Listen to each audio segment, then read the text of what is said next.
morning po mga kababayan, ma'am sir.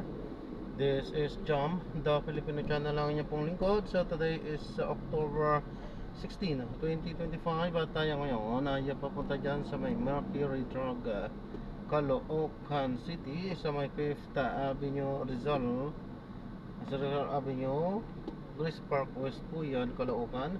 At dadalhin po natin sa may Double Dragon Plaza, sa may Bay Arena at sa extension po ng Papagal, Barangay 76 Pasay Patay.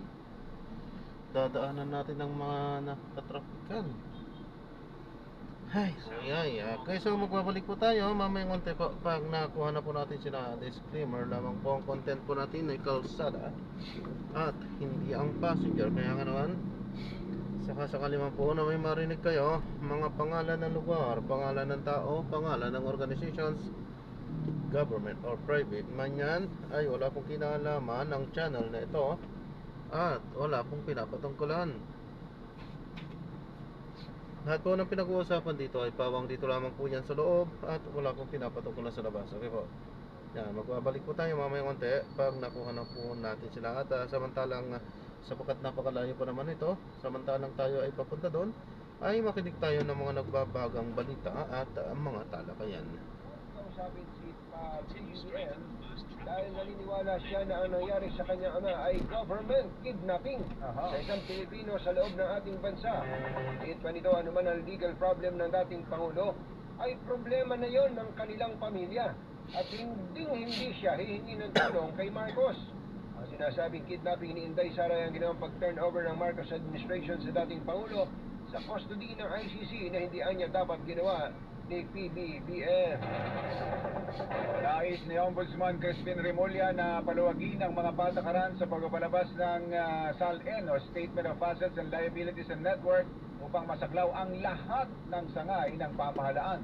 Paliwanag dito, tanging mga opisyal lang ng ehekutibo ang direktang nagsusumite ng SALN sa Ombudsman, habang ang mga miyembro ng Legislative at Judicial Branch at ng iba pang Constitutional Office ay hindi saklaw sa pagsusumite ng SALN sa Ombudsman.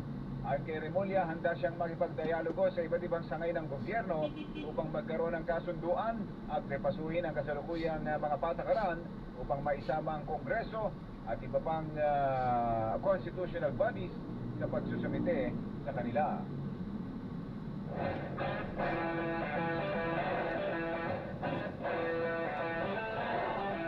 Alas 7:35 na ng umaga, meron daw pong hinling ang NBI sa Interpol laban kay dating PCSO General Manager Rodina Garma.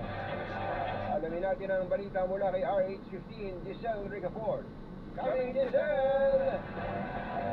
Jerry, katunying formal ng humiling ang National Bureau of Investigation sa International Criminal Police Organization na mag-issue ng red notice laban kay dating PCSO General Manager at dating Police Colonel Rodina Garma, ang itinuturong mastermind sa Barayugas, Philippines.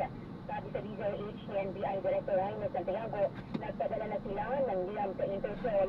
Ilang buwan din anya yung karaniwang itinatagal bago makapaglabas ng red notice ang Interpol. Hanggang ngayon kasi anya, hindi pa yung sumasagot si Garma sa iniwan niyang contact number sa NBI bago siya magpunta sa Malaysia para umano makipagkita sa mga opisyal ng International Criminal Court. Pero mula sa Kenneth Burich, sinabi ni Director Santiago na nagre-ring naman na ngayon yung contact number ni Garma na una na rin nangako na uuwi kung mayroon na siyang arresto warrant. Sa huling informasyon ng Bureau, nasa Malaysia pa rin si Garma kasama ang ipinakilala niyang pinsan. Matatandang inisyo na ng arrest warrant at pinagkakansela na ng Branch 279 ng Bagdalurong Regional Trial Court ang pasaporte ni Garma at 4 na iba pang itinatawid sa krimen. Ito si Giselle Ricafort para sa DZRH sa Pilipinas, una sa Pilipino. Thank you, Giselle! Mga nangunguna at mga bagong balita dahil paunahin balita. Iginit ni dating Integrated Bar of the Philippines President Attorney Egon Cayosa na maraming paraan para mapanagot ang mga sangkot sa flood control scandal. Ayon kay Attorney Cayosa, maaaring ipakulong ang mga sangkot lalo na si dating Congressman Zaldico kung may political will o nanaisin ng gobyerno. Hindi kayo sapat na ang mga lumutang na ebidensya para mapauwi at kasuhan ang nagbitiw na kongresista. Ibinida pa ni Cayosa mahihirapan ding magtago sa ibang bansa si Ko dahil naka-freeze ang lahat ng accounts nito. Eh di ba, sinasabi ng gobyerno, pinag-keep na lahat ng account niya. Ang hirap magtago, kung wala ka ng pera. Credit card, lahat yan. Pag-cancel ang kanyang passport. Ang dali po, pwede po gawan ng paraan ng gobyerno para pamuli talaga siya kung gusto ng gobyerno. Ang tinig ni dating IVP President Egon Cayosa. Inimok ng Department of Migrant Workers ang mga OFW sa Hong Kong na agad na mag-report ang anumang impormasyon kaugnay sa dalawang missing Pinay. Ayon sa DWM o Department of Migrant Workers, ginagawa nila lahat para makakuha ng mga detalye na makapagtuturo sa kinaroroonan ng mga Pilipina na kinilalang sina Aimee Pabuya, 24 anyos, at Aleli Tibay, 33 anyos. Ito pala sila. Oo, ito na pala yun. Gate po ng DMW ang anumang impormasyon nakatutulong sa paghahanap ng mga naturang OFW ay maaaring ilapit sa konsulado ng Pilipinas o sa Migrant Workers Office sa Hong Kong. Batay sa initial report, huling nakita sina Pabuaya at Tibay noong Oktubre 4 sa Chunwan District sa Hong Kong bago na paulat na nawawala. Nag-hiking daw ito, kumpanyero. Itong dalawa, yun ang huling impormasyon.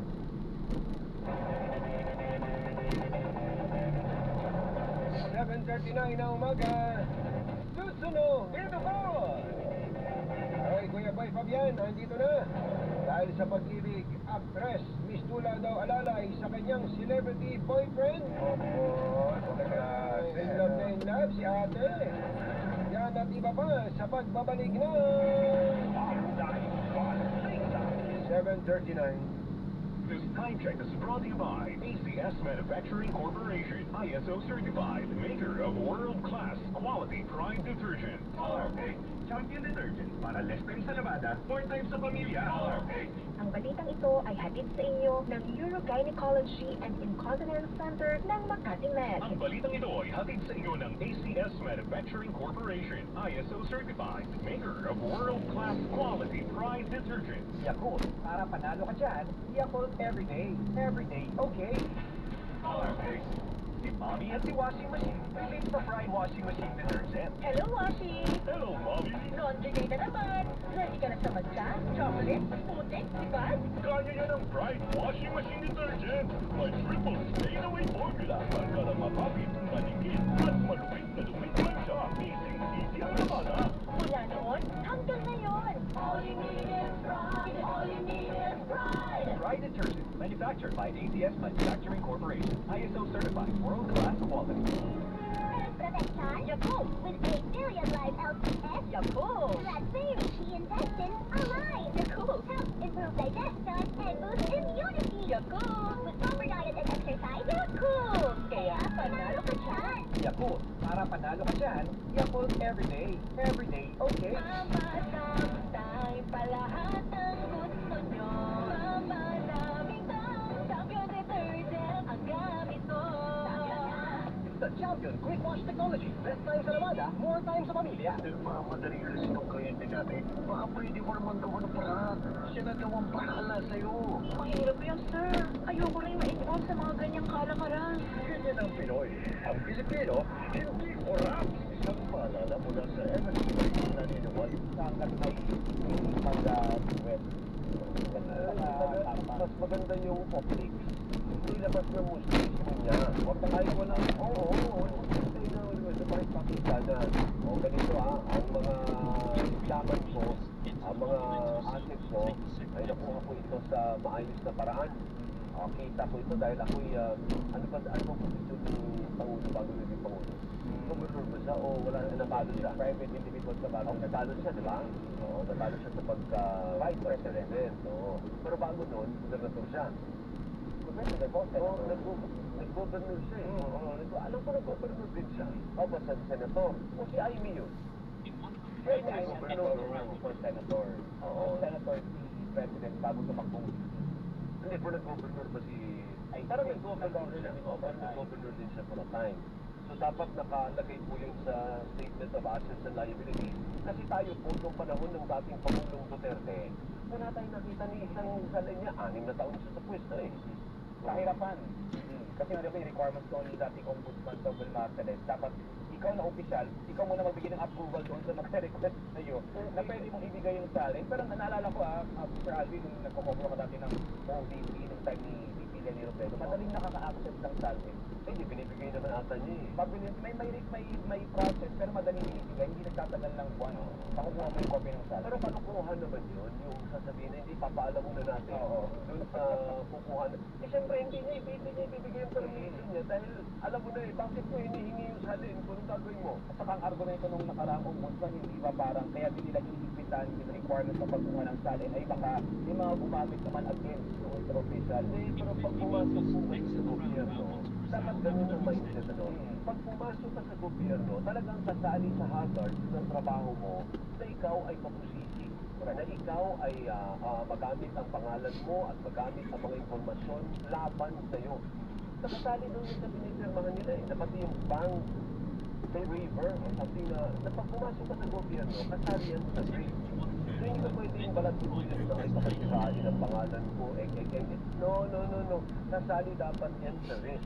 Kasi kahit anong sira naman sa pangalan mo, kung kaya mo i-defensa, kung gaano karaming milyones ang laman ng salin mo, kaya yan eh, correct? Kaya mo i-defensa eh. Pwede mo na kung ano ba, ba't ang laki ng pera ng misis mo? Sabihin niya, evidera po yan eh. Pwede mo, kahit may mission, may dahilan. Sige, bakit ang laki bigla ng pera mo dito? Yan, nasa po siya sa Swiss State eh. O, matinong lang talaga. Kuripot, ganyan. Hindi, bro, hindi malabo yung kay Bryce, yung kay Bryce Hernandez. Ang sweldo ng mama, wala pa ata siyang 70,000, wala pang 60,000. And yet may mga May pag-aari. May Lamborghini. Oo, luxury cars, hindi Hindi ba? mo magkano yung Lamborghini naman ng Oo. 50,000 lang. Baka naman sa gulong pa lang kulang na yung pera Oo, mo. at pa naman kung yung 70,000 ng Saudi Bryce Hernandez, kaltasado pa yun ng kung ano-ano. Ay kasi may GSIS pa dapat. Yes. Ano, regular pa siya. O siguro naman regular siya. Pati may GSIS pa yun. May tax pa yun. Hindi ang maninito niya nun, baka malaki na yung 50,000. Yan. Oo. Kung may mga bayarin pa, paano ka nga makakabili ng Lamborghini? Yun ang sinasabi sa lifestyle check. Ano? Yes. Pag chinek natin, halimbawa, yung isang opisyal ng random na lang, Bureau of Customs. Halimbawa lang, kasi for a time, yung Bureau of Customs, naging talamak din yung katiwalian. Pag may isa kang opisyal dyan, na ang sweldo lang naman ay, halimbawa, pag ASEC ba, abot ng sweldo na 100, ASEC, pwede na, no? Baka mas mataas pa. Baka mas mataas pang konti. O, direktor na lang, direktor. O, 80,000 ang sweldo mo, halimbawa lang. O 100,000. Pero ang bahay mo naman, sobrang laki. Ang dami mong farm, ang dami mong biyahe, ang dami mong alahas. Saan galing? Diba? Saan galing yun? Yun ang dapat natutuhan ng lifestyle check. Kaya lang, parang naging kalakaran na rin kasi. Minsan nakikita din ng mga kapwa-empleyado na gara ng sasakyan naman ito. Eh, pare-pareho naman kayo ng sakot. Oo. Pare-pareho naman kayo ng level sa opisina. Oo. Pero ibig sabihin, hindi na ba pinapansin na parang naging normal na siya na, hindi, hayaan mo sa iyo kung nang makialam. Kasi buhay niya yan eh. Kaya parang ganun na ang nangyayari. Yung pumapasok na po yung tinatawag na apathy. Yung parang, nangyayari naman yan eh. So kung ganyan po ang mindset nating lahat, eh wala na nga tayong patutunguhan. And I think pagod na rin siguro yung iba na mamuna pa kasi babalik din sa kanila na ba't ka makikialam? Oo. Ikaw pa mamamasama. O baka ikaw ganun din. Kasi ang katiwalian naman, hindi lang naman yan sa malakihan. Baka naman sa maliitan. Go sideways. Oo. Baka pag binuksan yung drawer mo, ang daming barya. Ang daming mga papel na pera. Doon ikaw pala, ang modus mo naman, maliitan lang. Pero corruption. Pati-pati lang, pero malaki din pag naipon. Oo, pero corruption pa rin yun. Ayun na nga. Kaya ang hirap po, ano po. Kaya sabi ng iba, huwag ka kasi maingkit. Magtrabaho ka na lang at mangurakot. Huwag mo na akong isuplong. Parang if you cannot beat them, join them. Be one of them. Pero I think ang magandang point sa Allen, Sir Allen, kasi feeling ko ang pananaw ng iba, pag pinag-uusapan ng Allen, mga high profile lang, mga journalist lang, mga investigador lang yung pwedeng mang-access. Pero I think ang nami-miss out ng publiko, kahit normal na tao pwedeng pamili ng Allen. Sabi Diba? mo siya kanina. Oo. Diba? So, Pwede. so doon kasi lalabas yung kung sino ba ang pinoprotektahan mo at bakit ayaw mong bumigay ng salin kahit sa normal na Pilipino. At saka hindi lang po ang mga matataas na opisyal ang may salin. As a matter of fact, ang mga kawani ng gobyerno ay pinasasubmit po ng salin. Which means, kung duda kayo sa isang district director o regional director o district engineer, kasi Bulacan pa lang naman po ang na-expose, hindi ho ba? Correct. At isang distrito lang ng Bulacan. Remember, marami pong engineering district. Kaya piling ko aligagana yung ibang district engineer. Kasi baka, oh my goodness, baka sa atin mafocus. Ticking time bomb. Oo, tayo naman yung susunod. Kasi kung nangyayari yan sa district engineer ng Bulacan, ay tataya ko yung buong sweldo ni Christian. Wag! Dinamay, ano? Nangyayari din po yan sa ibang distrito. Ay, panigurado. So, it's just a matter of time bago po natin matuntun kung sino ang susunod na district engineer na sparring. Kung sabagay, dati pa ng high school pa, ay college pa lang ako. Naalala ko, pag sinabing DPWH, ang impression kaagad, paldo. Alam na. Oo. Malalim na talaga yung ugat. Oo. Kumbaga systemic yung corruption na pag sinabi mo pa lang yung ahensya, alam na this. Ang impression, uy, mayaman yan. So, kaya may basihan ba yung sinasabi ni Senator Wing na yung rekomendasyon na buwagin na lang yung DPWH? Pero kung gano'n naman ka-drastic naman, ano ang pangalan, ano naman ipapalit? Hindi kasi gano'n kabilis, no? Hindi gano'n ka-practical na buwagin mo, tapos papalitan mo ng bagong burokrasya. It will take time. At anong gagawin mo dun sa mga proyektong matitenga, maapektuhan kung mawawalan ka ng ahensya? At mga empleyado. Based on civil service rules, hindi mo pwedeng ma-dismiss ang mga empleyado without cause. Kaya parang dito din sa atin, ano, pag regular employee ka, o kahit naman talent ka, hindi mo pwedeng basta-basta itanggalin yung tao without cause. Ibig sabihin may due process na pagdadaanan. May binigay ata siyang papel, basahin mo ngayon, alam mo mga viewers namin ni Bigor niya, mga tampururot eh. Shout out daw, shout out. Yan, go, Shout out go, po go. sa mahigit 21,000 po na viewers namin sa YouTube, kila Ma'am Elsie Balon Floritin, Kokoy, kay Angel Gant, kay Ramji Almoneda, kay Ma'am Estrella Garcia, Louis Vasco, Warbistak, Maple, Jojo Canlas, good morning, kay Mara, kay Farsi, kay Sergeant Putik, Alumana, Lina Lopez, Penzi Olondris, Maricoy at kay Ma'am Pep Kamain. Good morning. Ay, sorry. Akala ko nag-alaga na ibang babatiin. Yung isang page, meron ko pa isang page na nanapin mo, si Josh Kyle Edip, magandang umaga po sa inyo. Sir Alvin, ayaw po mag-play ng video. Anong video? Ayaw daw mag-play ng video natin. May problema ba tayo sa YouTube? Sa live stream. Kasi ilan ba yung nanonood sa atin? 21,000 naman kanina 24,000. Si R.S. Kennedy naman, hello from United Kingdom. At si Rance Fairfox, dapat talaga dyan sa mag-asawang Diskaya makulong habang buhay. Hindi nila iniisip yung mga anak nila na lahat na may mga special needs na kung nabuko sila, tsak mananagot sila. Takas ng loob. Nakitanood mo ba yung interview ko kanina kay Ombudsman Remulla, Christian? May binanggit siya na parang ang sinasabing pinuproteksyonan ng mga Diskaya si Senador Bongo. Dahil mayroon daw parang joint venture yung construction company na konektado kay Senator Bongo at Diskaya. I think sa mga early days din ng investigation ng Senate or House, lumutang na ang pangalan ni Senador Bongo at mga Diskaya. Kaya po siya bang may-ari nun? Siya bang may-ari nung construction firm na yun? O baka naman kamag-anak pero siya ang nagpopondo. Yun ang problema, no? Kasi may connect eh. Parang si, di ba sabi ni Zaldico, Yes. sabi niya, wala na nga ako dyan. Hindi na nag-divest na ako dyan, hindi na ako yan. Pero dahil siya po ang founding president niyan, damay pa rin siya. Kasi ang parang nilipatan, parang kapatid naman niya. Kamag-anak din. So imposibleng wala ka pa rin control dyan. Kaya Pwedeng nga. out the hook ka na dahil hindi ka na-opisan ng kumpanya. Kaya nga, at saka dumami ang proyekto nung panahon na ikaw ay nasa poder. Yun ata yun ang gusto nilang tumpukin doon. Di ba nung panahon ni Pangulong Duterte, yung mga unang taon, ang posisyon ni Senator Bongo ay Special Assistant to the President. to the President. Tapos, ano taon ba siya naging senador? 2019 or 2022? So, kalahati. Kalahati ng termino ng presidente ng dating Pangulong Duterte ay naging senador na siya. Ay tanong ngayon, dumami ba ang kanyang proyekto nung kumpanya ng joint venture na yon dahil sa poder? Yun ang tanong doon. Ay nasa linya natin si Chairman. Chairman George Erwin Garcia. Hi sir, magandang umaga po. Morning, Dito Chairman. natin. Ano po ni Senator Cheese sa Chairman? Siyempre po nalaman na naman natin dati ang mismong nagbigay ng donasyon. Wala, hindi sila At dumarating. hindi niya alam at wala siyang pakialam kung ito man ay galing sa korporasyon.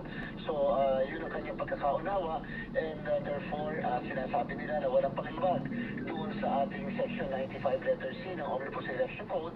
At the same time, sinasabi rin po ng kanyang kampo na sila po ay nag-fully comply sumunod sa provision ng SOSE sapagkat nilagay po nila yung pangalan at hindi mo naman po nila daw ito inilihim. Pero dati naalala ko, Chairman, and correct me if I'm wrong, parang sinabi niyo po dati, it doesn't matter kung private o kung ano man yung, kung personal man yan, ang importante dyan, ang galing mismo sa presidente ng construction company na yun. Yun po yung ibabangga natin ngayon doon sa provision ng Section 95C, Sir Alvin. Nakalagay po doon ay juridical or natural persons. Ibig sabihin, tao o kaya naman korporasyon, kahit partnership, ay bawal magbigay ng donasyon sa basta yung partnership, korporasyon o kaya Sir, yung tao ay kunting bilis lang. sa public works construction sa gobyerno o kaya naman sa construction.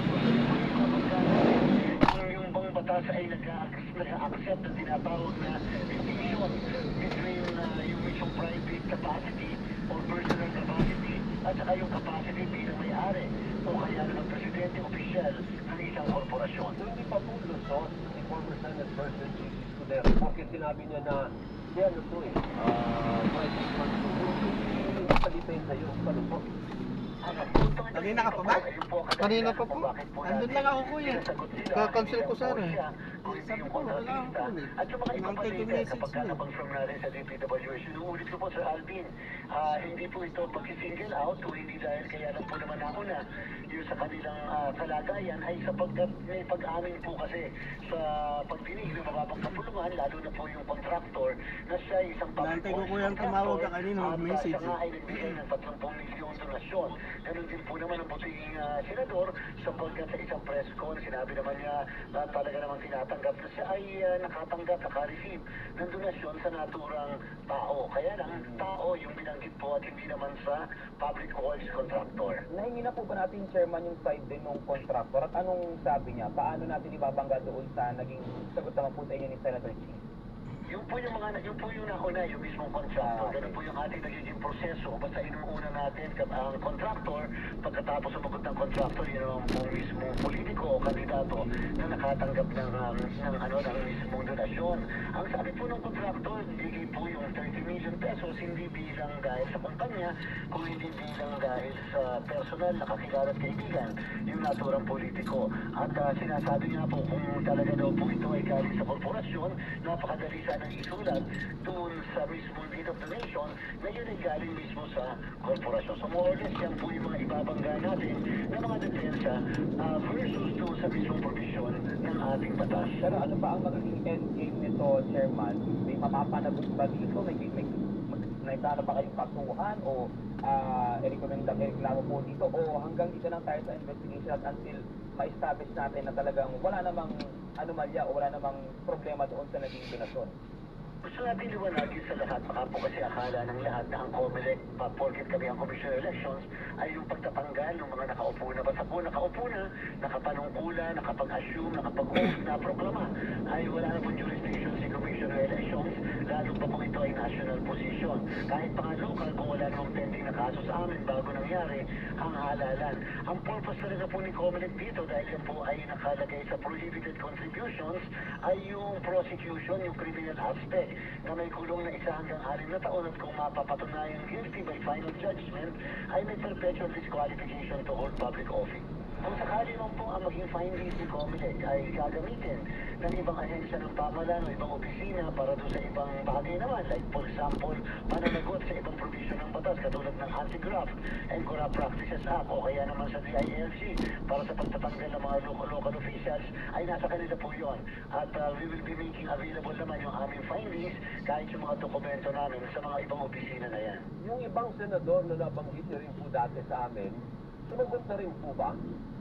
Wala pa po, Sir Alvin, sapagkat hanggang sa kasalukuyan po, with all due respect, yung pong DPWH natin ay wala pong kumpirmasyon sa amin doon sa 54 na nakalista sa amin po ng mga contractors na gusto namin po i-verify muna sa DPWH kung talagang sila ay mga government contractors. Kasi po may posibilidad, nakalagay po dyan ay construction corporation, baka naman po kasi hindi nangungontrata sa pamahalaan. Meron nga po doon glass and aluminum supplier, meron nga po doon isang realty corporation, so malamang-lamang hindi po yun public force contractor. Kaya lang, gusto natin po makasigurado, kasama rin po yun sa listahan, pero ngayon po may na pong isang buwan ay siguro dahil sa sobrang busy talaga sa DPWH, hindi pa po tayo sinasagot doon sa amin. Pagkatapos po yung sagutin kami, kaagad po namin susulatan yung mismo makukonfirm ng mga public force contractors at pagkatapos yung mga kandidato naman na nakatanggap mula sa kanila. Big news po sabihin, sa ngayon, as we speak, si Senator Cheese pa lang. Ang, okay, pati Congressman, wala rin. Wala pa rin kayong sinasasagot. Opo, sila pa lang din po. Kaya nga po nag-follow up na rin kami sa ating po DPWH upang ma-confirm. Kasi nga po, nag-case build up tayo, kinakailangan muna namin alamin kung talagang public works contractor. Kasi po, kung i-announce namin yan, pagkatapos susulatan namin, yung pala naman mga pribado palang mga kontratista to o nangungontrata sa pribadong sektor, parang mali po at saka unfair. Pero sino bang dapat kalampagin para masagot kayo kung kontrakto? Hindi yung si Secretary Vince Dizon ba dapat? Sa kanya po kasi naka-address yung aming sulat, Sir Alvin at Sir Christian. Ay kasi busy na, ang daming pinagawa. Tama Parang po. hindi kami Nakunawa po namin yung Sir Alvin na kaya po ayaw din naman natin kalampagin at talagang yung mama hindi na nakakapagpagupit. Pero pwedeng i-delegate naman, hindi naman kailangan ang magpulat-tat ng record sa si Secretary Dizon, kaya naman pulat-tatin yun ng ASEC, wala ng TV director. Naglalagay mga bago siyang pinasok. Kaya nga, kaya naman i-delegate yun sa chairman. Opo, basta po kami sa Alvin as early as unang mga araw ng September ay nabigay na po natin yung ating DM sa kanila. Nandun po yung listahan ng 50-55 po lahat yun. Kaya lang po yung isa nga, yung si Mr. Lubiano, ay yun po yung inauna na sapagkat may pag-amin. And therefore, no need for us to prove na siya ay public works contractor. Hindi ho ba yung may na-issue din dati na ang presidente at ang vice-presidente ay tumanggap din ng donation sa mga kontraktor? O yan, naging issue na yan. Di ba? Ba't hindi nyo rin sulatan ang vice-presidente at presidente? Una po yung mismong, hindi ko ikukonfirma yung pangalan ng kandidato for president at saka sa vice president, pero ikukonfirma ko na tama po, meron po nasa listahan doon sa 54 na kandidato for president at vice president. Kung kaya nga lamang po, pinapakonfirm namin dahil po yung lumabas sa PCIG na report na pangalan ay iba doon sa pangalan ng SOSE, meaning kung ang nakalagay ay sa SOSE ay Alvin L. Chico, biglang doon po sa nilabas kasi ng PCIG ay Christian El Chico. So medyo parehas po El Chico, pero magkaiba naman po. So we need confirmation sa DPWH. Pangalawa naman po, doon sa posisyon ng Vice President, hindi po kasi public force contractor nakalagay, Realty Corporation, parang ABC, halimbawa, Realty Corporation. So ang Realty Corporation, alam natin, ay naggagawa, nagko-construct yan ng condominium, subdivision, pero ang tanong kung sila ba ay engaged din sa tinatawag na public force contractors. At siyempre, review na natin sa Department ng Komisyon yung issue din po kung sakasakali, halimbawa, yung mga nakakasuhan, halimbawa, ay yung tinatawag na impeachable public officers. Kung yan po ba ay pwedeng ma-set up na immunity from suit sa panahon na sila ay nanunungkulan. Pero do you have the power to ask for an explanation from the President and Vice President on this issue? Sakot ba ng power mo yun? Kung sakali po ang magiging sasabihin ng aming law department ay meron pong immunity, yung po kasi pagpapasagot, Sir Alvin, ay mako-cover ng tinatawag na immunity from suit. And therefore, at this point, kung sakasakali mo, kahit naman po yung mga opisina ng ombudsman, kahit pa yung mga ibang investigating body, ay hindi rin po nagtutuloy ng investigasyon kapag ka po merong tinatawag na immunity from suit. So hanggang ngayon hindi pa settled kung may immunity from suit ang presidente. Settle po yun, settle po ang presidente. Yung pong Vice President, Sir Alvin, gray area pa po yan sa kasalukuyan if the Vice President likewise enjoys the same immunity from suit just like the President. So meaning, sa ngayon, you cannot ask the president to explain. Kasi may immunity from suit siya At this point, hindi pa kami napunta sa point na yon. At this point, Sir Alvin, nandun pa lang kami sa gusto namin i-confirm kung yung bang nagbigay doon sa kandidato for president ay isang public policy contractor at siya ba talaga yon, yung mismong taong yon. Hindi, kahit nga po, assuming na totoo, for the sake of argument, halimbawa na confirm na totoo, wala pa rin kayong poder to ask the president to explain. Because perhaps of the so-called immunity from suit, Sir Alvin. Kaya nga po, so ganun nga po ang mangyayari. Kumbaga, kung may paliwanagan man, after na ng termino niya. Parang wala na. Ganun po lagi ang ating prinsipyo na yan kapag kami tinatawag na immunity from suit. Okay. Thank you, Chairman. Mabuhay po kayo. Thank you. Maraming salamat, Sir Alvin. Association, mabuhay din po. Bye-bye. Si Attorney George Erwin Garcia, ang chairman po ng Commission on Elections. So, ganun pala yun. You settled na yung presidente, pero yung vice-presidente, hindi pa. Kung pwede mong kasuhan. Pero feeling ko dahil impeachable official din yung vice-presidente. Baka pwedeng magamit as ground or evidence. Ganyan ka naman eh. Ang aga mo pag wala si Tigor niya eh. Ang sarap naman yan. Ay, nga pala, nalimutan namin kami. World Bread Day pala. Hindi ba Pandesal Day today? World Bread. Bread talaga. Kasi yung pandesal, yung kay tinawag lang nila na pandesal. Pero today is World Bread Day. Nagpadala Putin na pa yan. Dito, Chito, thank you! Thank you po! Si Chito ba nagpadala? O si Claro? O si Luis? Ha? Dito, Chito? Dito, thank you. Masarap yun. Ano ba yung tinapay? Bebe! Mas masarap yun. Morning! Magte-taste test na lang tayo mamaya. Huwag na tayo magprograma, mag-taste test na lang tayo. Asa din? Kita mo yan. Yan ang sinasabi ko. Pag natira ka, malapit sa EBS. Babay daw. Talagang mahusikaw mo ang lahat. Kumain na ba kayo? Biyaya ng racket. Ako natutulog sa evening kasi nag-aabang na lang ako ng racket. Grab ako. Oo, dapat meron Yun, yung sa'yo lang. haligi dito. Kabangalan ng Mamaya na. dilapida. Tuloy ng pagtitiwala dahil ang sa Pilipinas, una sa Pilipino.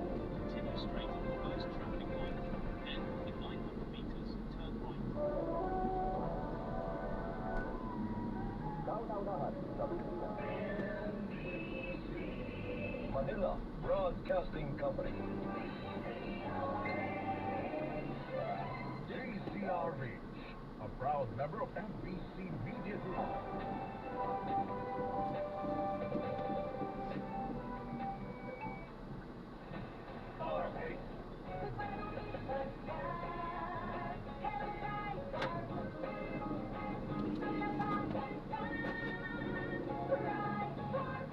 Bar Blues with powerful stay-away enzymes. Malapit magtanggal, lumipad siya, pero di masakit. Kuya, magkano ngayon ang sapi sa Grab? Ano po? Magkano ang halimbawa may sasakyan ka, nasapi ka sa Grab. Ay, wala po kung hindi iba-iba naman po kasi yan.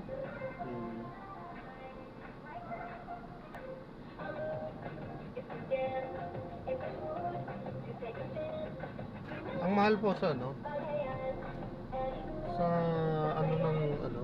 sa prangkisa. Pero sa Grab mura lang po.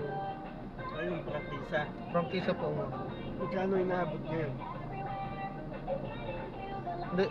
Hindi ko na rin pero marami nagsasabi na ang mahal po yung prangkisa po. Ngayon. Dati kasi nung bago-bago, parang mura lang Dahil ang unique good taste, no match for best formula. Help stop cavities even before they start. Such as red fresh with regular use.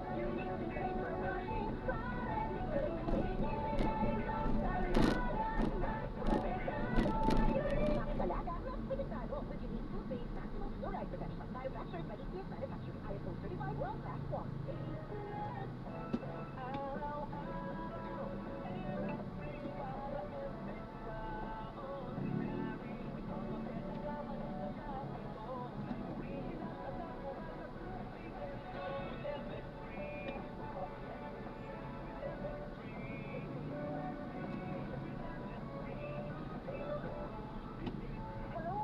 kotse.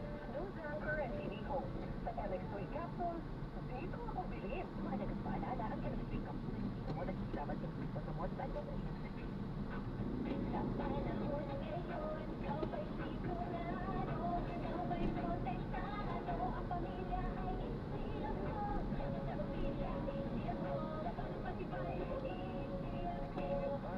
Patay ang 99.9% of bacteria and virus tested. Sa issue ng korupsyon at hindi mo supportahan yung paglalantad ng Pangulo dyan sa mga anomalya sa flood control project. At ang gusto nila, may managot, may makulong. Ngayon, ang tanong, paano tinatanggap ng palasyo ng Malacanang yung resulta nito mga ganitong scientific survey nito? Ako rin siyempre, dahil dyan, kasi di ba, very important na pinakikinggan din natin yung sentimiento ng publiko dahil, lalo na doon sa sinabi ng Octa Research, Gen Z at Millennial, yung mataas yung porsyento na galit doon sa mga issue ng korupsyon at may gusto silang maging resulta doon. So magkabag muli maliitin yung mga survey ngayon kasi pwedeng yun ang maaaring portion ng populasyon ang sinurvey pero maaaring ganoon din ang sentimento ng karamihan. Correct, dahil nga scientific ang ginawa ng equal distribution yan at kumbaga kahit sa 1,200 yan, representation na yan ng population. Across yan. Across. At bago tayo tumuloy partner, i-anunsyo ko lamang ito ha. Iyanig po ng magnitude 4.7 na lindol ang Manay, Davao Oriental kanina po 7:46 ng umaga. Aftershock po ito ng malakas na lindol noong Biyernes at ayon po yan sa PIPOC. Mag-ingat po tayo ha. Diyan po sa Mindanao, sa Davao Oriental, mga kapamilya. Patuloy po kayo magbigay ng update sa amin kung ano po ang inyong sitwasyon at para mayasin po natin sa mga kaukulang ngayon. So kung may mga kailangan po tulong na kailangan natin pa rin po natin. Speaking of tulong partner, kumusta ang palasyo pagdating sa mga assistance na binibigay na yan? Nasabunan pa, satisfied pa ang Pangulo doon sa mga pagtulong na ginagawa ng ating mga agency. Parang po naman ang sentimento ng Pangulo pati ng palasyo ay active ang mga government agencies. In fact, parang yung an hour after the ng PNN, nagkakasala ng directive ang Pangulo sa mga agencies. Dapat round the clock, yung round the clock na pagbibigay ng tulong, walang patin, walang ito. At kung may mga kailangang karagdagang pondo, kasi gawad, sabi meeting sunod-sunod yung kalamidad, di ba? Nagbagyo, nagsunod, pwede silang mag-request agad. At sinutugon na naman agad ng DBM. Kasi I think for the past weeks, naglalabas ng DBM sa mga announcements na meron silang ina-approve mga dagdag pondo para pang-response doon sa mga doon sa mga discussion. Pero ang tanong kasi nung kita sa atin, hanggang kailan yung pondo, sasapat ba? Pero ang ulit sinabi ng DBM, sapat naman at meron pa mapagpupunin ng pondo kung kakailanganin. Speaking of pondo, ang budget, tuloy-tuloy kahapon, may statement, live stream yung bycast. Pero ang tanong ng iba partner, bakit ang Pangulo ang nag-decide kung live stream, correct me if I'm wrong ha, kung ang nag-decide kung live stream o dapat daw, hindi siya nakikialam dito dahil trabaho na ito ng Senado at Kamara. Parang dapat, sa kanila na iwan na yun sa kanila, kumbaga nag-iwan lang siya ng advice siguro or what, pero bakit parang sa kanila parati ng galing yun? Ba yun?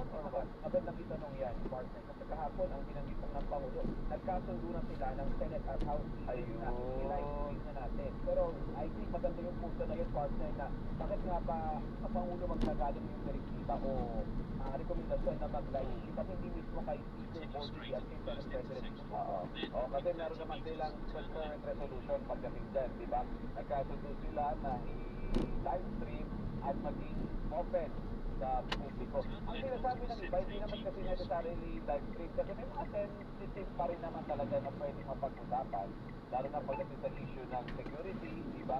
So yung mga budgeting. Ang sinasabi nila, yung mga pwedeng i-open, yung iba na hindi ka na medyo alanganin dahil na medyo concern natin yung security and all, pwede namang hindi, pero naka-record pa rin kung ano yung nag-transpire during that time na para pwedeng balikan. Pero ano magiging kaibahan ng partner kasi di ba, like sa Senate at House, kapag mga committee meetings ng budget, napapanood naman natin public. Bakit nga pagdating ng time, kailangan maging close call na.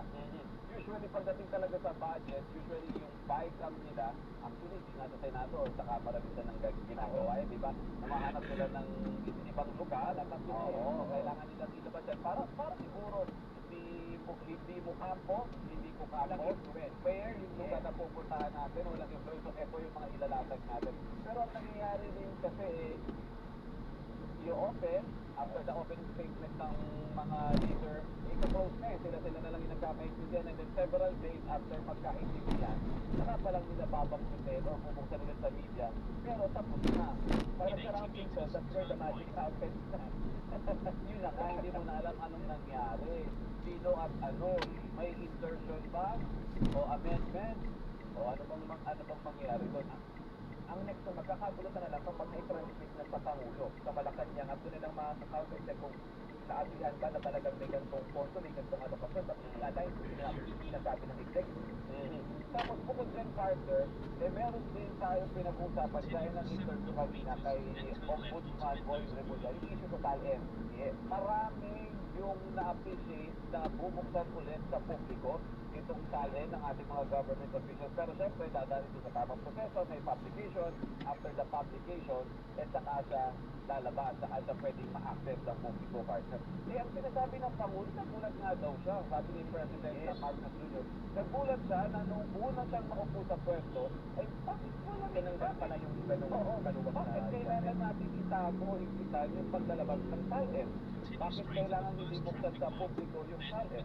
Bakit kailangan higpitan at kapahirapan mo pa yung isang normal na tao na maaaring curious o gusto lang naman malaman kung tama ba ang sinasahod na ayon ba sa lifestyle ng opisyal yung kanyang kabuuan bilang isang opisyal.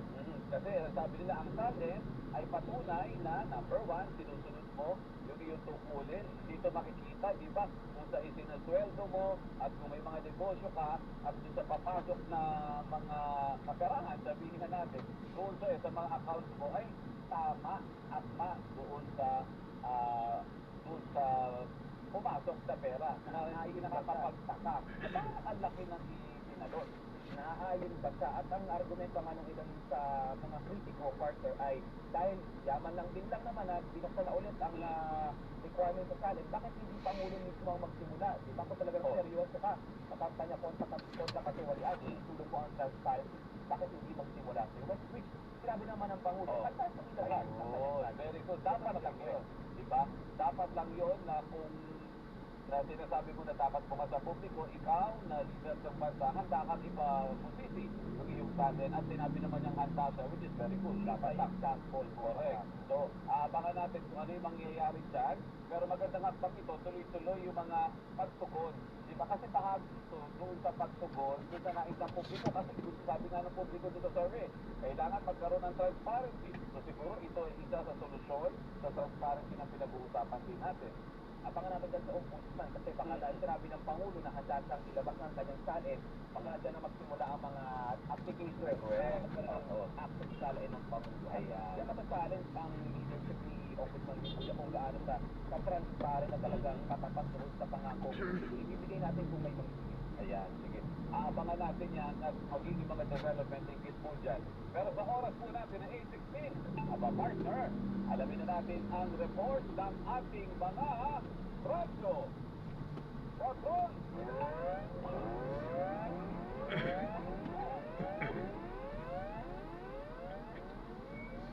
Grupo ng mga BPO worker na nawagan sa DOLE na inspeksyonin ang mga opisina ng call center sa bansa. Bakit kaya? Narito ang balitang kumpirmado, sigurado hatid si Radyo Patrol Cruz Legazpi. Cruz, bakit?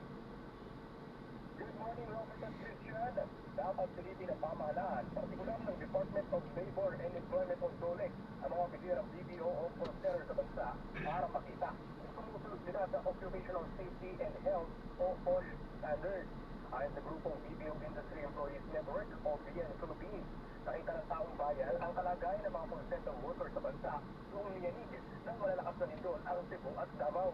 Inimintahan lamang lindol kung gaano kadelikado at kulang sa disaster preparedness ang mga kumpanya ng BPO sa bansa. Paliwanag ng BN, nagsumiti na sila ng formal na liham kay Pangulong Ferdinand Marcos Jr.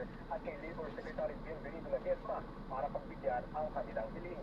Matatanda ang pinagtrabaho pa rin ang mga call center agents sa isang kumpanya sa Cebu matapos ang malakas na lindol noong September 13. At yan ang balitang kumpirmado. Sigurado, ito ang Radyo Patrol Cruz Legazpi. DZMM. Maraming salamat, Cruz Legazpi. Isa pang report. Alamin naman po natin natin sa lungsod ng Maynila kaugnay ng pagtibok ng ilang eksperto na ibalik ang pagsusuot ng face mask dahil sa tumataas na kaso ng influenza-like na sakit. Narito naman po ang balitang kumpirmado sigurado mula sa lungsod ng Maynila at hindi disinfection diba? Pwede ba? Pwede. Oo nga, pwede. Good morning. Good morning. Good morning, Christian at Robert. Takot ang nararamdaman ng ilang kapamilya natin sa Manila dahil laganap ngayon ang influenza viruses. Pabor ang karamihan sa mungkahi ng ilang eksperto na ibalik ng publiko ang nakagawiang pagsunod o pagsunod ng health protocols sa pandemya tulad ng pagsusuot ng face mask. Narito ang kanilang pakayap. Para sa kalusugan natin lahat, ang nakakasasa natin, talagang pabor ako na magkaroon ng face mask sa ibalikan. Natatakot talaga ako, lalo na sa aking mga anak na akin. Dahil ako, siyempre, tumatanda na rin. Dahil pati nakumpainin ako lalo na sa pneumonia. Dahil napabaksin ako lang ng kaya namin araw-araw na sumalik sa face mask. Opo, nagawa lang na sakit. Para sa akin, optional na lang kasi yung iba kasi mga tao, hindi sila komportable mag-face mask. Kasi dito sa trabaho kasi namin, minsan tumatapat yung samputo ng ship kaya nag-face mask ako kasi masakit sa langis. Pagkakot po sa lansang dani-dani na Christian at Robert, napansin kong may pangilan na rin nakasuot ang face mask, mapa-estudyante yan, commuter, empleyado sa pasok lamang ng trabaho, o mas yung mga namamalengke lamang. Sa kabila niyan, magina pa rin yung bentahan ng face mask at alcohol sa Victoria, pero ayon sa mga tindera, may pisong pagtaas na sa kuha nila mula sa mga supplier. Nananatiling 5 hanggang 20 pesos yung tingin ng face mask na nakita ko kanina habang 10 hanggang 35 pesos yung bawat balot. Depende pa yan sa kapal ng face mask. At yan ang balitang kumpirmado, sigurado. Ito ang Radyo Patrol, Chris Galindo, DZLM. Chris, wala namang mga paaralan dyan sa Maynila ngayon na nag-a-announce na mag-suspend muna ng face ulit. Although nung Monday, Tuesday, di ba, partner? NCR. NCR po NCR. Ngayon, after that, anong nakita nila? So far, Crystal at Robert, wala pa namang latest na announcement sa tungkol sa mga suspenso ng class na yan. Nung nagkaroon lang ng suspenso na tanging sa executive order lang ng Monday at Tuesday dahil sinabay na rin yung ginawang listing operation or disinfection sa mga ilang public schools dito sa Manila. Crystal at Robert? Okay. Sige, mag-spray ka muna. Pero Tris, ito yung paglalakad mo. Kasi sabi mo may mga nakikita ka na face mask. Although hindi naman majority, Pero anong sentimiento ng mga tao natatakot pa sila? Although ang paliwanag naman kasi ng DOE sa akin, panahulan talaga nung sakit na ito. Diba, hindi naman talaga siya outbreak. Tama, Robert. Yung iba parang ang sinasabi nila, yung mga nag-aanay ko, nagsusuot lang sila ng face mask for precaution, just to be safe, kahit wala naman sinararamdaman na sintomas. Yung iba naman, nagsusuot kahit may nararamdaman na parang precaution yung sakit, or parang may mga sintomas. Yung iba, dahil yung mga nagdadaanan ko, mga magulang na ginahatid yung mga anak nila sa eskwelahan, pati yung magulang nakasuot ng face mask, hindi lamang yung mga estudyante. So yung more on talaga yung karamihan ng mga dadaanan ko, talagang for safety lamang yung pagsuot nila ng face mask. So that's how talaga. Correct. At depensa, ang gagawin nito nagagaling sa kasi na mag-disinfect na. Okay. Disinfect na. Ayan. Maraming salamat. Chris Galindo. Pero pa partner na yung mga boss. Okay. At anong paglaanan ng pondo ang Filipino Service Act. Morning kay Radyo Patrol. Nico Mag-speak. Nico. Good morning, Chris and Robert. Handaw sa Malima ang Department of Social Welfare and Development o DSWD ng bagong batas na libreng funeral services para sa mga excited citizens. Ayon kay Social Welfare Secretary Rex Castalian, iwalay na nila ang pondo sa national sa ilalim ng Assistance to Individuals and Crisis Situation Program ng Pagawaran. Magkamat nagsisigil din na libreng burol at pagpapaligid ang mga lokal na pamahalaan sa kanilang mga residente. Makakatulong niya ang batas sa free funeral service na maihatid ang mga provisyon ng social welfare assistance sa mahihirap na kababayan dahil hindi lahat ng gastos ay kayang sagutin ng LGU. Sa ilalim ng Free Funeral Services Act, sasagutin lahat ng DSWD ang funeral package ng mahihirap na pamilyang mamamakayan ng mahal sa buhay. Kasama din na makakakuha ng benepisyo mga naapektuhan ng kalamidad. Di ba, para emergency situation, para mabigyan ng dignidad ang kanilang paghahatid sa huling hantungan. Hinihintay na lamang ng DSWD implementing rules and regulation ng nasuwang batas para ma-implementa ng maayos. Kaya naman ito kumpirmado, sigurado. Ito, ang Radyo Patrol, Nico Bagsik, DCMM. Maraming salamat, Nico Bagsik. Maraming salamat sa ating Radyo Patrol. May nangyari nakareport na kalat sa DCMM.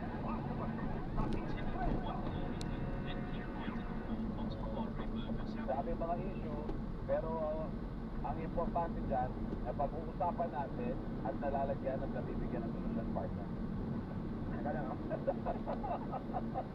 Lalo na ngayon, correct. Tapos lalo na ngayon, di ba? Yung partner na iligtas sa friend. Ngayon lang, ulit, sasabihin namin ito, ako naman every morning, kahit na may kanin pa dyan or what, tapos magtabi ka ng bread sa akin, kaya ko siya kainin. Talaga? Ang sarap kasi, ewan ko na-enjoy ko tayo bread. Makanin kami, kanin person, o kaya lumalaki yan. Kanin talaga. Ako parehas. May kanin na, may bread pa ka. Butong na butong ka na. Oo. Ewan ko ba, nakaka-enjoy yung bread, tapos lalagyan mo pa may kape ka pa sa sabi mo. Parang tinatag mo yung bread day ngayon, di ba? Oo, di ba? Pag sinabi mo, bread day, anong meron? Diba? Ayun ba ng mga tinapay? May mga content na ba ito? Tinapay, oo. Ang mag-content. But contest number 1, Spanish bread. At ang number 2, kabayan. Ay, oo. Ano yung pala yung mga tinapay doon? Mga food sticks. Oo, saka yung mga panderet. Yung mga ganyan. Buko. Yeah. Kasi sa amin, kung ano mga paboritong mga sikat. Di ba yung mga probinsya partner, may kanya-kanya silang mga produkto ng tinapay. Sa kanila lang yun, pag natikpan mo sa kanila, panalo, sarap. Mamaya pag-uusapan natin ang usapang pinapay para kahit paano mag-good life ang mga natin ang website. Pero siyempre, hindi natin nakalimutan yung mga may sa issue ngayong araw ng website. Correct. Gaya na, ano ba ang mga issue? Ay napakarami. Napakarami po. Oo. Kaya marami din po. Kaya tapos ngayon, dahil ang walang kamatayan budget na pinag-usapan sa Senate, at least may ongoing pa rin partner yung budget deliberation kasi nagmamarathon sila dyan para before mag-December maipasa na nila yan. At syempre magbabayik ang bayan, doon tayo magkakatalo sa bayik. Yun ang bola ngayon. Oo, pinasa na sa Senado. Actually, mag-i-start na sila niyan. Nung nag-start yung briefing sa budget dyan sa Senado, naka-live stream naman na lahat yun so far. Tapos yung mga documents, makikita mo nandun sa website lahat ng Senate. Nandun na lahat, pati yung budget, kung ano yung pinresent, nandun lahat makukuha mo.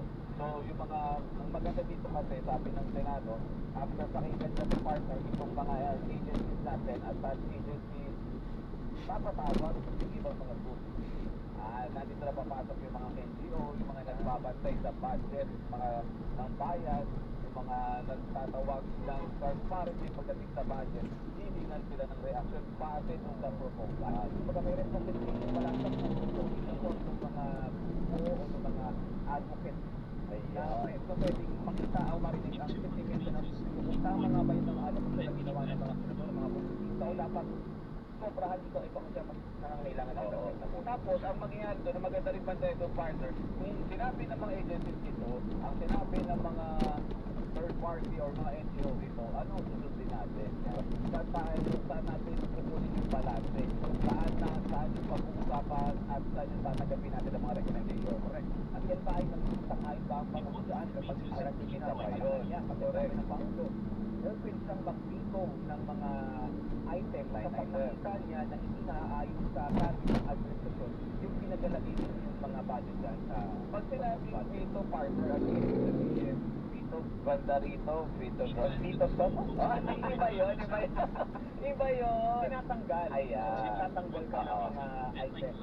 Yung mga panukalang batas kasi kapag nakarating sa Malacanang, di ba, may kapangyarihan ng Pangulo na i-reject, huwag niyang pirmahan. Hindi niya pipirmahan at ibasura, so veto yun. So may veto power ang Pangulo sa mga ganyan. Pero just the same, hihingi po tayo, hihingi tayo ng update ito. Update. So, speaking of party, sabi ko, huwag kalimutan ng ibang mga issue ito. Huwag din natin kalimutan yung mga nangyari nga pong lito nung nakaraan. Makakausap po natin ang Regional Director ng Office of Civil Defense Region 11, Sir Ednar Dayanghirang. Sir, magandang umaga po. Robert at Christian sa Tandem ng Bayan. Good morning po, sir. Sir, makikibalita kami. Kumusta po ang region ninyo matapos po yung pagyanig last week? Ano na po yung mga development dyan po sa area po ninyo, sir, sa Davao? Okay, ang pagyanig, meron pang mga konti pa. Ngunit ang response natin is already the full swing na yung mga response, no? On the ground at abot-abot na sa mga bahay, private sector, barangay, government, lahat. Pero po yung ito ko sa response ng bayan ng Manay. So tomorrow, I will check all the incident command post kung sumusunod ba sa protocol ng incident command system. Kaya po siya nangunguna sa pagtuturo sa mga local government sa ICS, yung ICS command system natin, the on-scene response mechanism. Kung saan nangyari, dapat magpuntagan, ay tayo yan at functional agad. So ngayon, I'm doing the review. Kahapon pa, nagpunta ako. Kasi maganda ngayon, ay Tarragona, abot ako. Hopefully, double the source hanggang double the oro at tomorrow. So, i-check din natin ano yung issues and concerns nila. Anong mga concern ng LGU para makatulong ang OCD how to facilitate. For example, kahapon cluster meeting kami sa regional level via Zoom. Isa sa mga concern ng DSWD is the validation of the reported guest houses, number of people.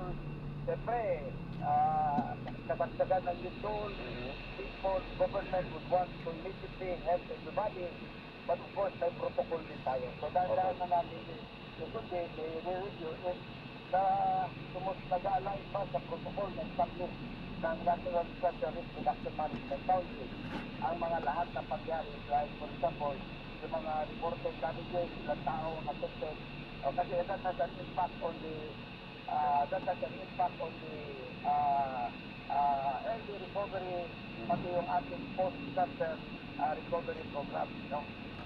So, ito, nagpag-draw tayo, still pa rin ako. Mukhang kaka-aftershock pa lang sa inyo kaninang 746 Sir Edgar eh. Magnitude 4.7, malakas. Naramdaman niyo po dyan? Siguro, I was talking to the police. Ayun. Nakikita ko rin yung PNP station. So, sinecheck ko rin ang law enforcement kung mayroon bang usually, at may mga disasters. Yung iba mga kapatid kasi, naghahanap ng butas, pag-aisa sa mga neighbors, no? So, I imagine kung mayroon bang criminality. Wala naman daw, ato sabi ng chief of police na kami people just a while ago. Pero kumusta po yung mga kababayan natin dyan, Sir Ednar? Yung mga, siguro, totally damaged ang mga bahay, saan po sila nagsisi ngayon, kasi kung hindi po ligtas yung structure ng mga evacuate.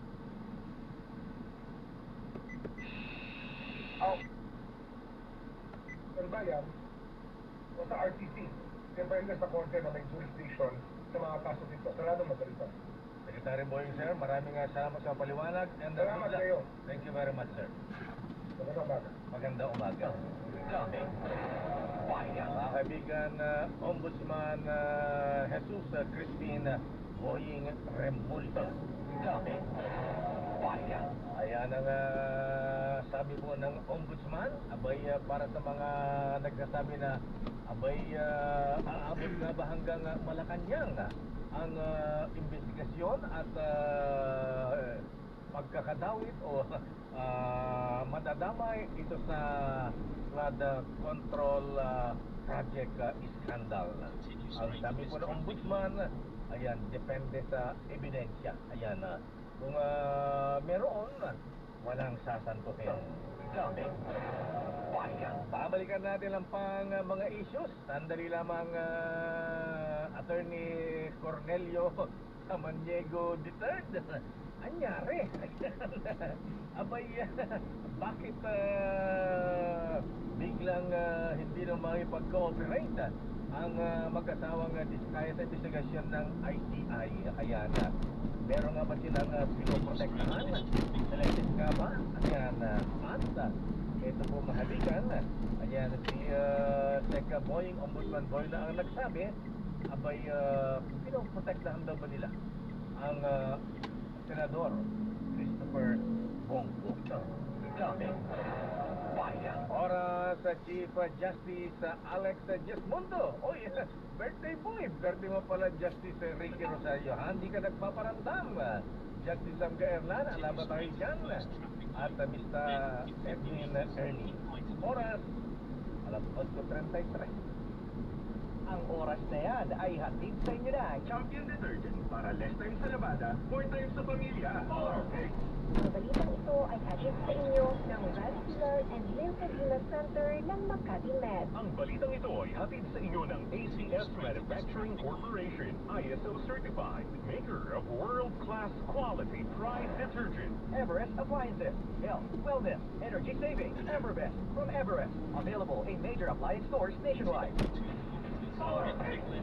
Nagmamadali kasi itong kliyente natin. Baka pwede mo naman gawa ng paraan. Siya na daw ang bahala sa'yo. Mahirap yan, sir. Ayoko rin ma-involve sa mga ganyang kalakaran. Ganyan ang Pinoy. Ang Pilipino, hindi oras. Isang paalala mula sa MX3, naniniwalang mabuti ang Pinoy. Mamatay pa lahat ng gusto nyo. Mamatay tayo sa detergent ang gamit ko. Sa Champion Quick Wash Technology, less time sa labada, more time sa pamilya. Tay, papasok na ako. Huwag niyo kalimutan inumin itong N Plus Gold. Nay, nay, para lumakas kayo with proper diet and exercise. Salamat anak, at binilan mo kami ng nanay mo ng N Plus Gold. Tay, tay, inumin niyo ang N Plus Gold at sabayan niyo ng tamang pagkain at ehersisyo. Salamat anak sa pag-aalaga at pagmamahal sa amin. Noon, sila, ikaw ngayon. Ipadama ang sila ng iyong pagmamahal. N Plus Gold. Ang linis na niya. In fairness, nag-glow up. May budget.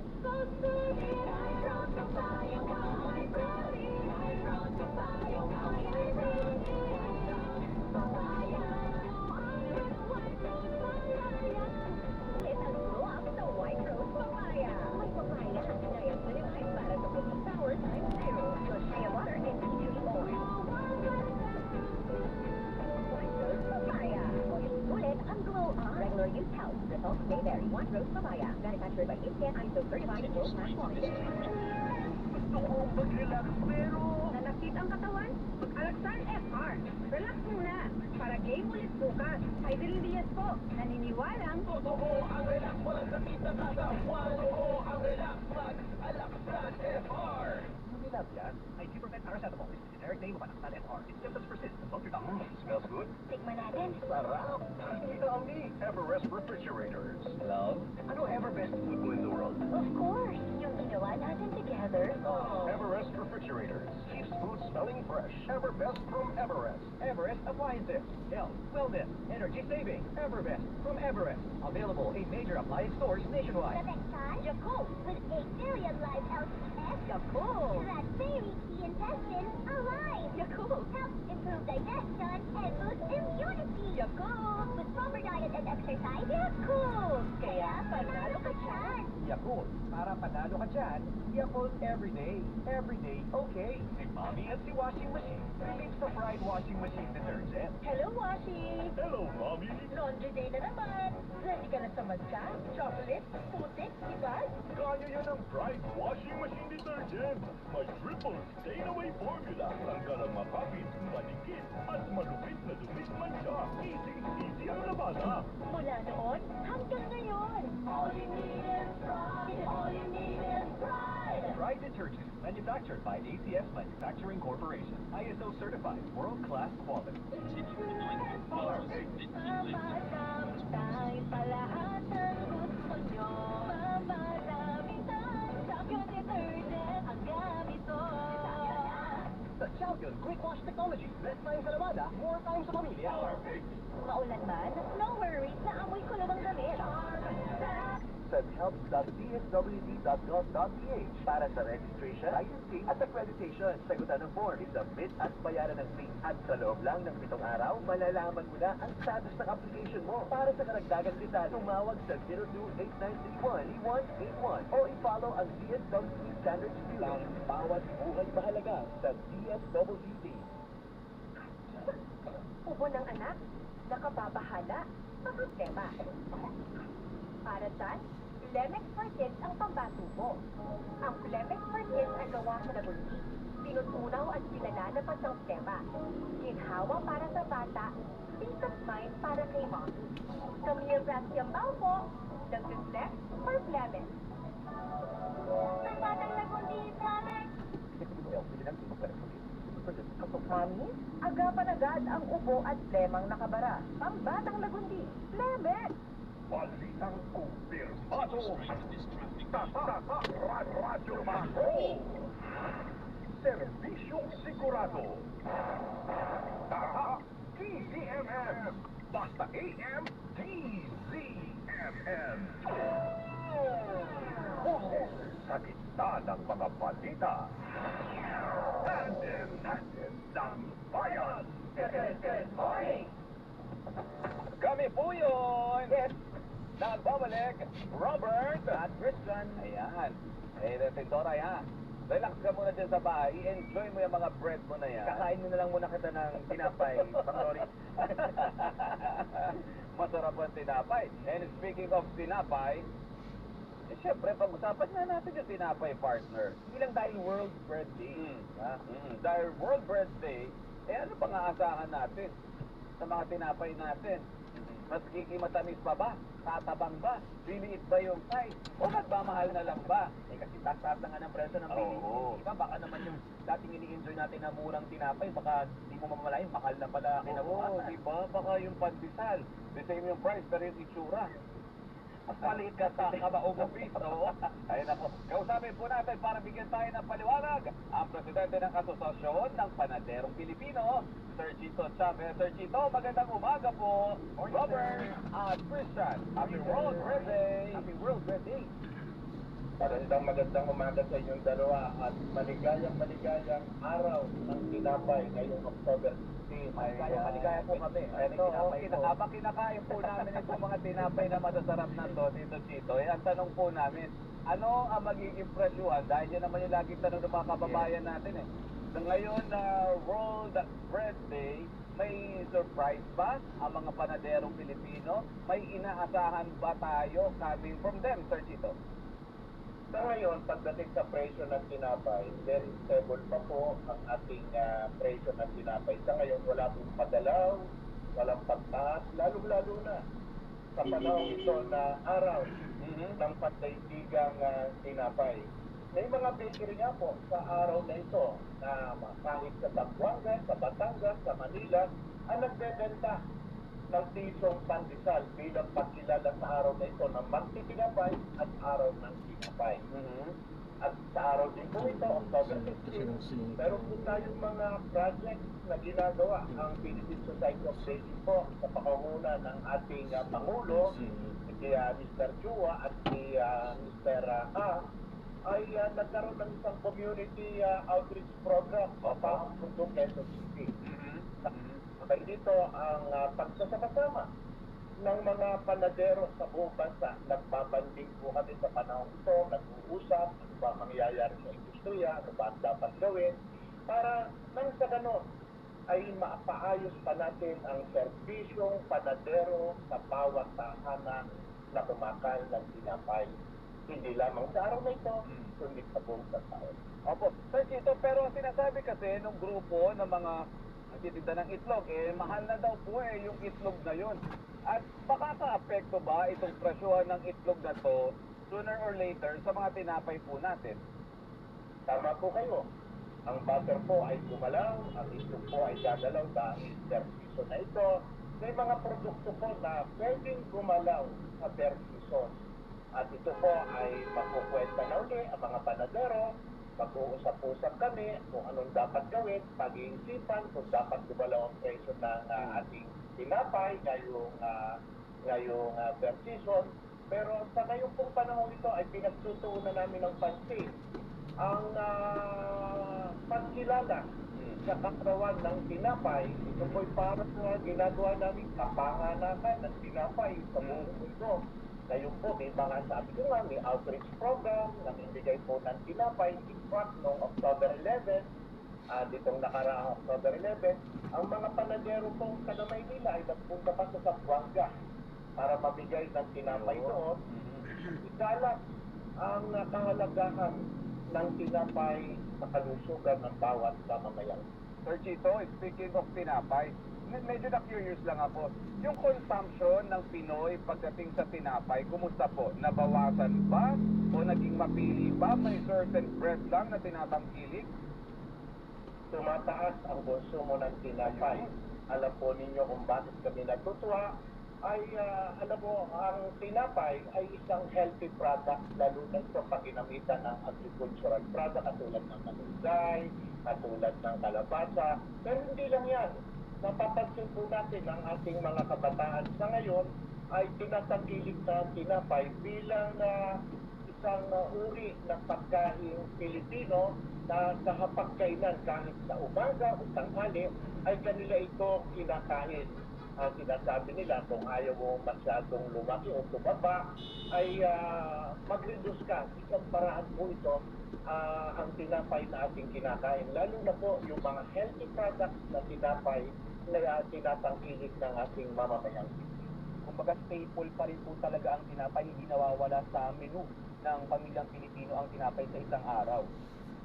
Tama ka, lalong-lalo na ang pandesal na kung tawagin natin national bread o Pilipinong tinapay ng pandesal.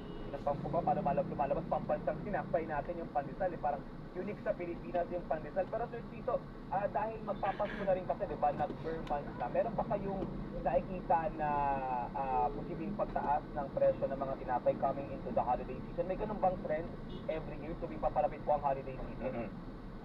Yan ay isang agam-agam na hindi nawawala sa bawat panadero at sa industriya ng pagtitinapay. Hindi lang namang tinapay ang naapektuhan kapag supply and demand lang. Yes.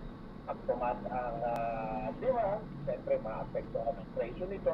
Pero hanggat maaari, hindi namin gustong itaas ang presyo ng tinapay. Pero kung tumaas naman ang presyo ng mga raw mats na ating ginagamit, wala po tayong magagawa kundi sumunod lamang sa kalakaran para patuloy na umunlad at mapapanatili namin ang aming industriya na kami hindi lang manapay na patuloy. At nabanggit niyo po kanina, Sir Chito, na so far stable naman ang presyuhan natin ng mga tinapay. So ibig sabihin po, sa mga ingredients niya, wala tayong nakikita na tumataas yung presyo. Halimbawa, yung asukal, gatas, mga harina, itlog. Meron na. Ang butter natin, medyo gumalaw na, nakailang galaw na ang butter.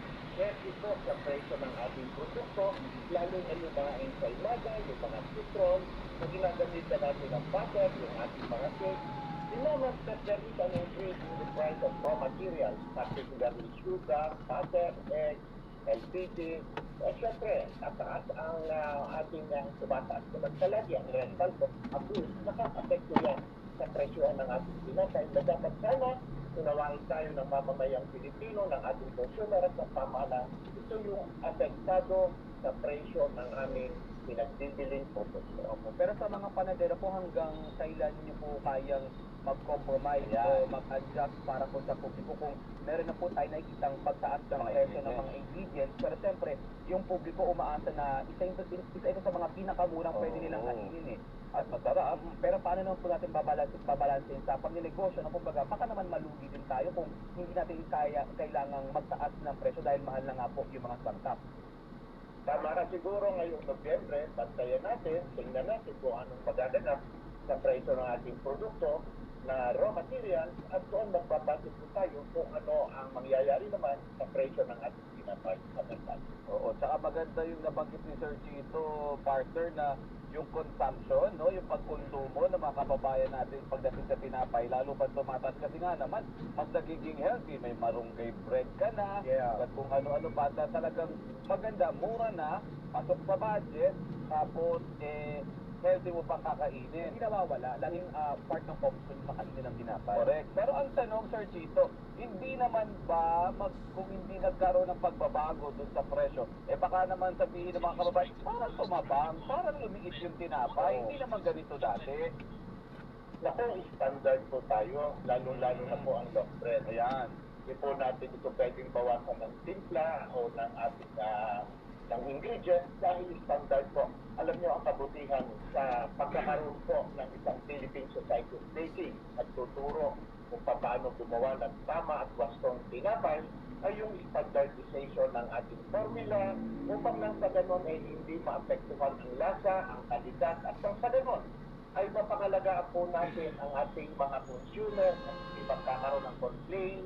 Noong kung una marahil kung panahon ng 1960s, 1970s, sa kakulangan po ng kaalaman sa teknolohiya ng ilang maliliit na bakery, maaari po nagkakaganon. Pero itong panahon po ito, kahit po maliit na bakery, sa community bakery, marunong na po ng standardization dahil sila po ay unting na at nag-aaral. Ayun. Sir Chito, maraming salamat po habang ini-enjoy namin ang aming mga tinapay dito sa studio.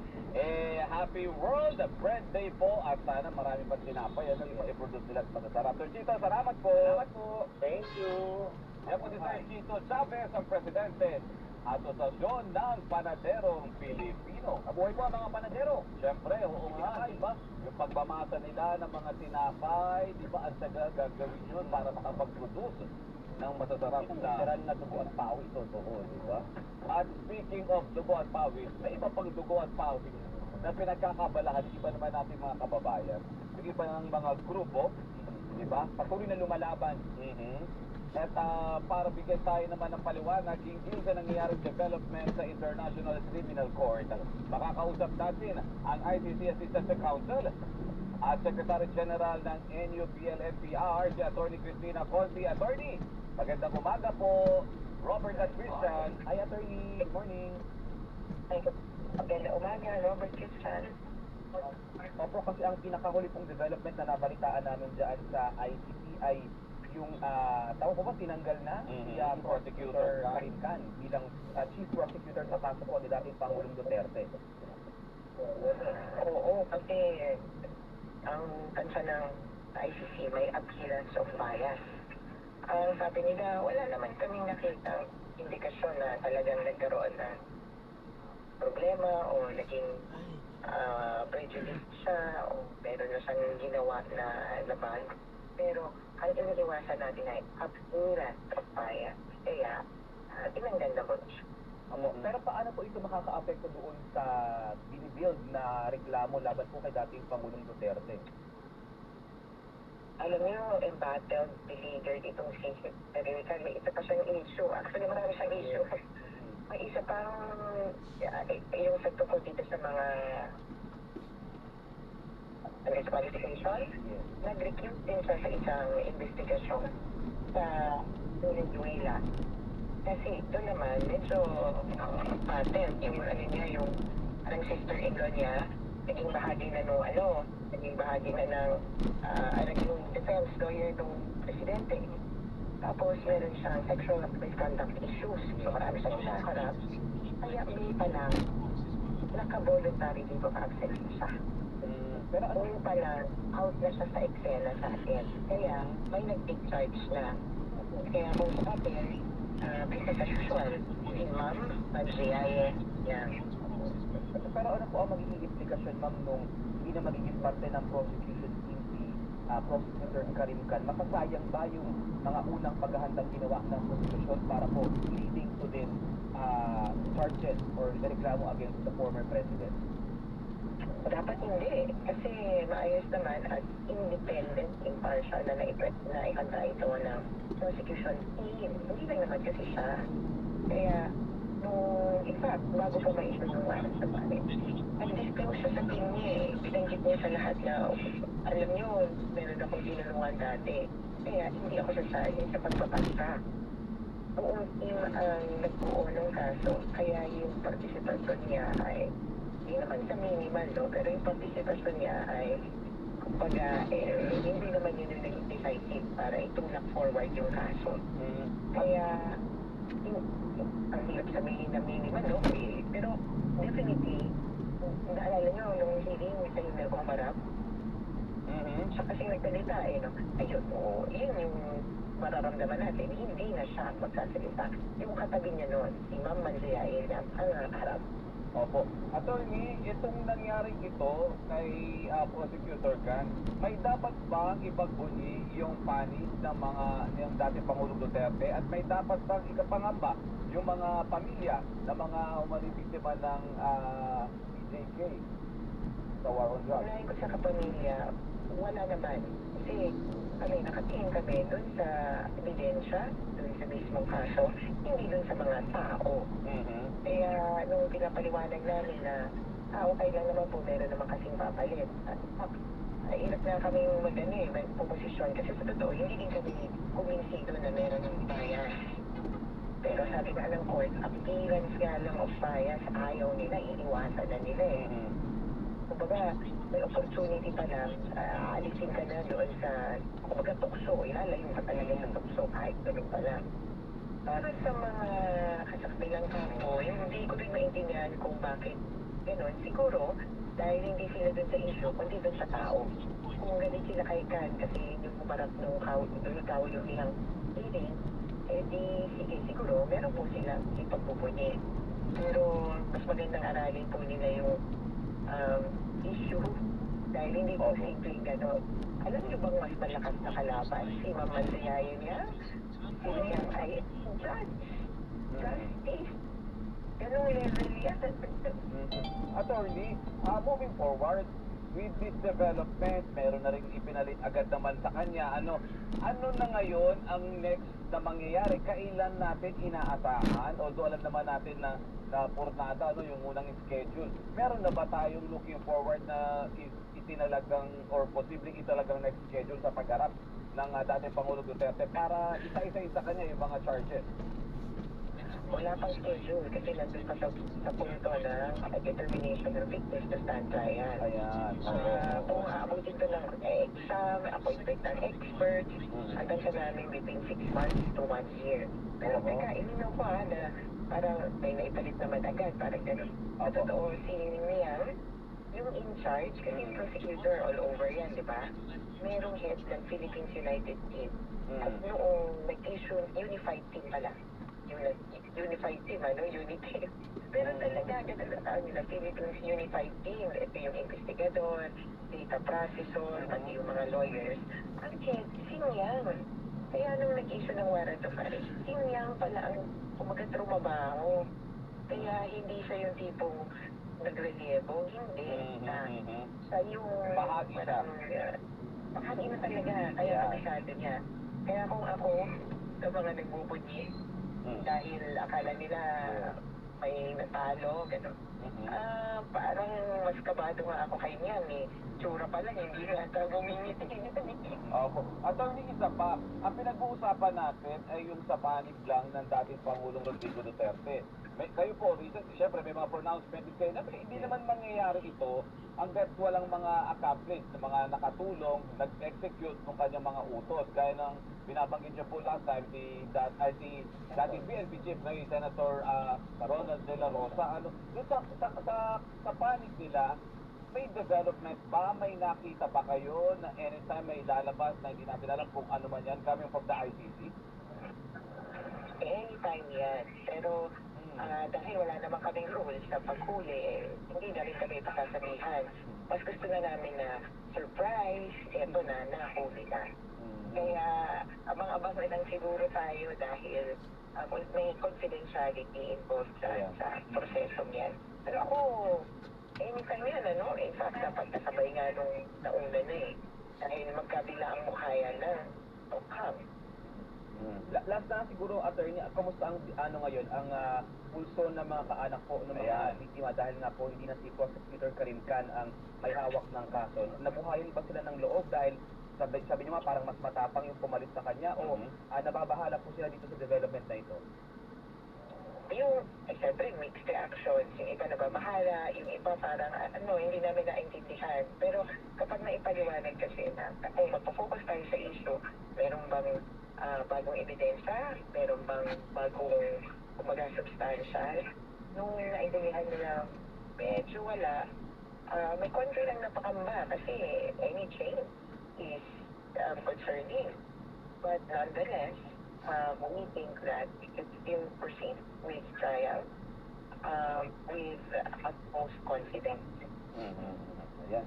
Sige po, hintayin natin yung development nito at kung ano pa yung magiging issuances na ilalabas ng ICC at development hinggil dyan. Nasa dahig pa ba kayo, attorney, or nasa Pinas na? Umuwi na ako, malamig na doon. Sige, attorney, abay kayo magpapahinga muna kami from dahig. Maraming salamat po ulit sa inyo, attorney. Yes, ma'am. Salamat, ingat. Yan po si Attorney Cristina Conti, ICC Counsel, Assistant to Counsel at Secretary General po ng NUPL-NCR. Covered partner ang mga issue sa loob ng bansa at maging sa labas ng bansa. Siyempre, ganyan ang tandem. Bakit may nangyari? Naka-interview agad. Mahina to. Ang hina. Ang hina. Babae yan. Kababayan na everyday nakikinig sa atin. Maraming salamat kila Tita Lina Ho. Good morning.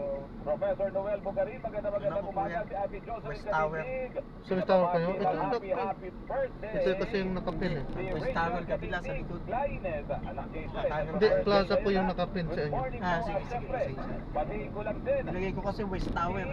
Miss Double Dragon West Tower. Tita Aurora Villalobos. Hindi nga po, ang nilagay nyo doon, Double Dragon Plaza. Happy birthday. Ang pagmahal ka. Kaya kasi ko sa likod niyan. Hedwig Urbano. Diba, shoutout din daw sa Urbano family dyan sa Baler, Aurora.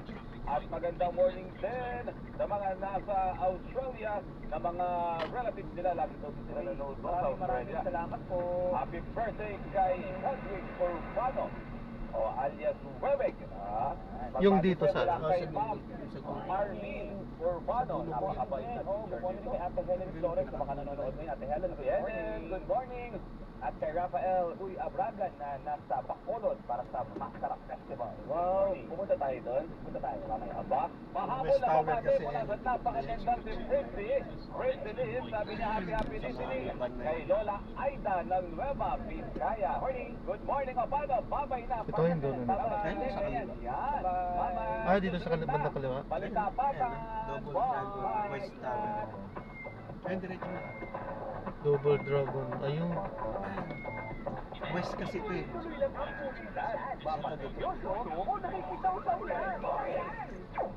Magkano yun?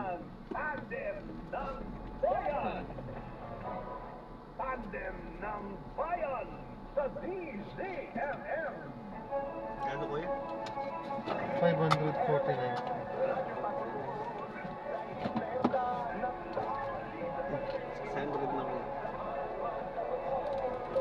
Wala pa po akong ano sir. Binumano ko pa yun. Hindi, sige na. Sir. Salamat po. Ma'am. Nandito na sa harap ng kwan. Pababa na. Ayan, so na-drop na natin sila. So maraming salamat po sa panonood. Hanggang sa muli, ingat. God bless. Paalam po muna po samantala. Gagawa na tayo ng ibang video sa ating susunod na mission. Paalam po.